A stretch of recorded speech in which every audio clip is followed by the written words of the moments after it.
Yeah, I was like singing in choir and doing like the whole children's church thing, Bible study and everything.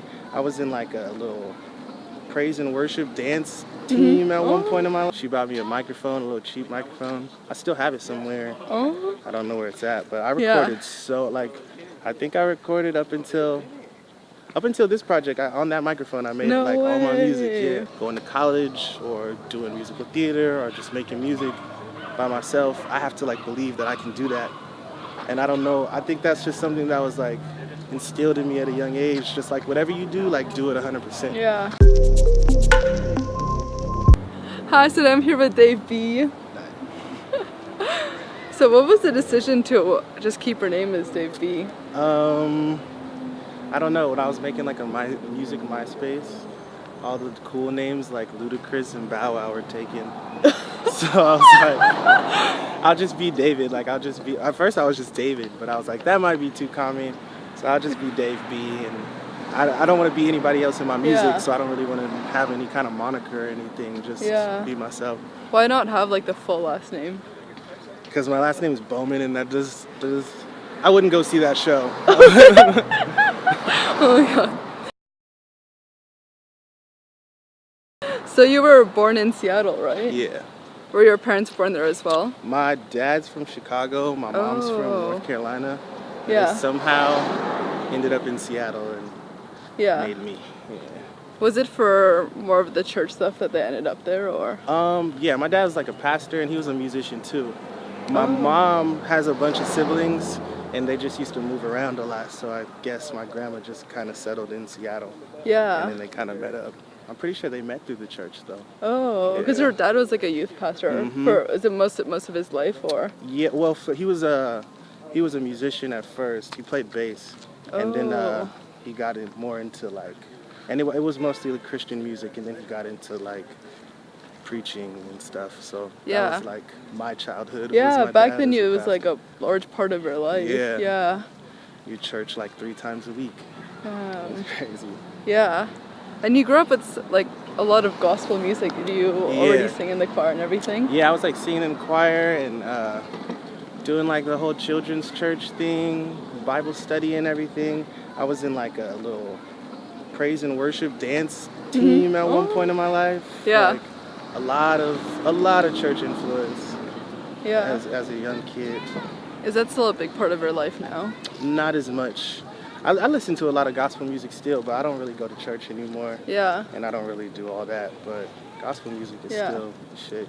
What was the turning point where that happened? Like you became less and less attached? I think I just got older, and then it wasn't mandatory to go to church every Sunday when I had my own car. Yeah. I was doing my own thing, then I could just kind of, I just kind of fell out of it. Yeah. What do your parents think of it now? Like that you're detaching yourself? But I don't think my parents go to church that much anymore. Oh, really? So just your whole family is just less and less? Yeah, we just kind of like, I don't know. I remember we moved around from like different church homes a lot, and then we live in Seattle, and then they were going to some church in Tacoma, which is like 30 minutes away. Yeah. And that was just a no-go for me. And I think it was a no-go for my mom too, because they don't really go there anymore either. But yeah, we all kind of just fell off. Yeah.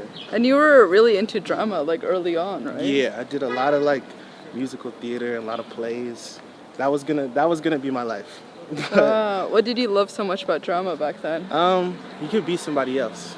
I fell in love with like being able to sing and become like a different character, which is like really interesting to me.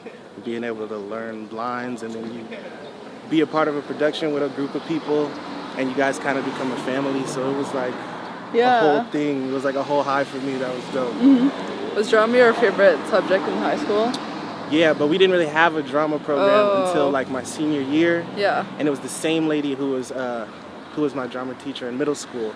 So she was just like giving me all the parts, like favoriting me. It was pretty cool. Do you remember what parts you got? Your favorite ones? My favorite ones. I remember I was Nick Bottom in A Midsummer Night's Dream. That was really fun. Yeah. I got to wear like this donkey mask. It it was cool. And I got to curse in front of the school, which was awesome. Yeah.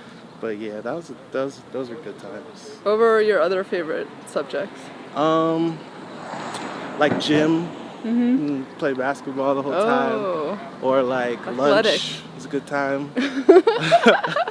I don't really remember having favorite subjects, or mostly just like favorite classes where all the homies were in. Oh, yeah. I wasn't like the best student. How would you describe yourself back then growing up? I was just young. I was clowning. I wanted to be liked, so I just thought I was hella funny. Probably wasn't that funny. The class clown. Yeah, I thought I was hella cute. I definitely wasn't that cute. But yeah, I was just trying to be liked, just being young. Yeah. And then, do you remember the first CD that you bought? It was the first CD I bought with my own money was Ludacris Word of Mouth. And I remember my sister took me to buy it. We brought it home, and then my dad made me take it back. Oh, because of the curse words? Yeah. So I remember I was hella sad. I think I cried a little bit. It made me take it back. I had to go to Walmart to get the like edited version of it. And then back then you were in a lot of like rap groups, right, with your cousin or like family. We did. I remember on a family reunion I started a rap group with my cousin. And it didn't go over too well. And then I started like a bunch of rap groups in middle school and in high school with just like the homies and shit. And yeah. Just, like, were there? Do you remember the names? Nah. But we literally had no way to record. We were just writing rhymes and then like recording over instrumentals for like YouTube and shit. Yeah. Yeah. What was the decision back then to be in a rap group other than like start to put up figure out stuff as a solo artist? Those times when you're just young and like hella impressionable, like it just looked hella cool to me. Like just being with my friend, like we were already just rapping every day in school and just like around on the street. So I was like, man, let's be a fucking rap group. Let's take over the world. Yeah. But no, that's just not a thing. Yeah. Yeah. So we just, it wasn't. I don't think it was never serious to begin with. So we just didn't go through with that. Are they now still doing music? The other people? It's just kind of like a fun. You're the only serious one. Yeah.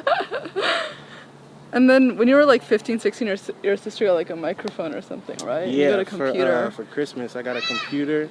She bought me a microphone, a little cheap microphone. I still have it somewhere. Oh. I don't know where it's at, but I recorded I think I recorded up until this project. On that microphone, I made all my music. Yeah. What is do you remember the model name? I have no idea. I know it was so cheap. I don't even think it had a little label on it. But it was good. It worked. It did what it needed to do. Is it just you two, you and your sister? Me and my sister, yeah. I grew up in a house with one sister, and then I have two other older sisters. So I got 3 older sisters. Yeah. And then there's me. Yeah. Oh, what do they do now? Is the sister who bought you the microphone? Does she still do music? Nah, she never did music. She just like supports me. Honestly, I don't really know what she does. I know she has a job though, but I don't know what she does. You went to like Chicago, right? I went to Chicago for school for like a year, and then they used to have like these open mics that I used to just go to, and I remember doing some like freestyle beat my homie sent me. Yeah. And I did and then I did something else after that, like a poem or something. But then I put it on YouTube. I got like 1,000 views in a day. Yeah, so you got so much confidence from that. Yeah, I was dope. It was hella dope. I was famous. During that time, you already started putting out stuff on MySpace and Facebook, right? Yeah. Was it still also under Dave B? Is it still up? They just just scrapped the whole intro. I deleted all that. Yeah. All those entry point things. Yeah. What did it sound like? That early music? It sounded like somebody who didn't know what they really were trying to do. Like it was just sounding like whatever I was listening to. I was listening to like I listened to like dark twisted fantasy. I remember hella songs I made like in that vein. Yeah. That were just not me. Like that works for him, it doesn't work for you. So like I was just making a bunch of just random shit. Yeah. Freestyles. But I was getting all the ideas out, which felt kind of good. So what was the decision to go to Chicago for school? It's really like on top of it being the only school I got into, Mm-hmm. it was like it was like this art school, so it was really dope. And I went there to do like musical theater and like audio production. The Columbia College. Yeah. So the program seemed cool. I went with my mom earlier in the school year just to visit, and it just seemed like a good place to be. Yeah. So what did you want to major in back then? I was doing musical theater. Oh, okay. Yeah, and then doing like audio production as well. Yeah. As like a minor, I guess, but didn't really work out for me. Yeah. What was the turning point that you realized you wanted to drop out? I was just coming home every day. I was making music all day, every day anyway. Mm-hmm. And so I just kind of fell out of love with like theater. As far as just like performing in productions and plays. Yeah. And then it's like audio production. That's kind of what I was doing in my dorm anyway. And I wasn't really learning too much. I was just making music in my dorm every day. And then school was like really expensive, and I didn't want to be in debt to anybody. I'm in debt to people now, but I didn't want to be in debt to like the school. So I kind of just decided to come home. I tried to go to school back at home, and I just never went. I like registered for classes and just didn't go. So I just kind of got a job and just started making music instead. Yeah. Was college something that your parents wanted you to do? Yeah, but they weren't too upset when I didn't go. I think they were mostly upset that I didn't tell them that I wasn't gonna go. So you just dropped out and you didn't even tell them? So niggas paid for classes and everything, and then I was just not showing up. So that was kind of like, Was it like a semester after that they realized, or like a year? When like the whole like the report card and everything, and then nigga just didn't go. I just wasn't there. Wow. So I was working at the Apple store. Oh. Yeah. I was doing that, and I remember I was like making music with the homies, and I used to just be late every day. I was really just like a shithead. And I remember saying, I was like 30 minutes late, and I was like, I'm never getting fired. They love me, and I'm never gonna get fired. I went in there, and she fired me. That was like the last job I ever had, and then I was like, I'm gonna just continue to make music every day and see what happens with this. That must have been difficult early on, right? To just go. Were you already like building a name back then? Not as much. I had like that tiny little local following that you get, and is this a Seattle following or a Chicago? Yeah, like Seattle following. I had that, but that wasn't really cultivating into anything. So I was just really going off on a whim, like I could do this, just believing in myself, and I was like, I'm gonna just do it. How did you even support yourself early on then? I got unemployment. Yeah. I was doing that, and I still lived with my mom. Oh, so I could still that makes things every easier. day, put some gas in the tank, and move around. And I wasn't really doing too much, but going in the basement and making music every day. Oh, true, It wasn't really hard to like sustain that kind of lifestyle. What were your parents thinking of it, like that period of your life? They're just like, when are you gonna make some money? You're gonna like what's the real plan here? And I didn't know. I was just like, I'm doing it. I'm getting better. Yeah. Well, actually, your dad's a musician, so he kind of understands the struggle then, right? Yeah. So it wasn't really. I didn't really get like beat down about it at all. It was just really accepting, just like, you can't live here forever. Yeah. You can't do this forever. Where do you think you got your confidence from to be able to like put your whole life towards music, and you know what I mean? I don't know. I like to think of everything like, everything to me is like, everything in the world that you decide to do is kind of the same to me. So like, if I believe, you're not going to believe it unless I believe it. So I have to like, whatever I decide to do, be it like going to college or doing musical theater or just making music by myself, I have to like believe that I can do that. And I don't know, I think that's just something that was like instilled in me at a young age. Just like, whatever you do, like do it 100%. Yeah. Like don't just half-ass do shit. So that's just been my mindset. Yeah. Are your parents' personalities similar to that, like that characteristic? Yeah, they go all in when they do stuff. I admire that. I want to be like that. Yeah. And what would you say was like the first moment that you felt a bit of buzz, like outside of the Seattle following? Maybe I think it was like 2015. I made this song. I put out like 3 songs in a day because I was just feeling like that. And then this song leaves, like hella people responded to it, like not just from SoundCloud or yeah, on SoundCloud. And yeah, it kind of was like a little spark or like a little moment of, oh shit, this is all not for nothing. Yeah. Like a lot more people started reaching out, like wanted to work with me, wanted to like see me live. Oh, damn. And it was that was a really good feeling. Yeah. Yeah, that would probably be the first moment that I felt that. And how did you meet Sango and start collaborating? He's from Seattle originally, and he's friends with one of my homies. They like grew up together, and I guess he had been telling him about me for like a long time, but it like never came to be anything. And then I remember one day I was on the bus and he DM'd me, or he followed me, and I was like, oh shit. And then like 10 minutes later he DM'd me and I was like, oh shit. And he's like, yeah man, like this project's dope or whatever. And I was listening to his music at the time, like when I was getting off the bus.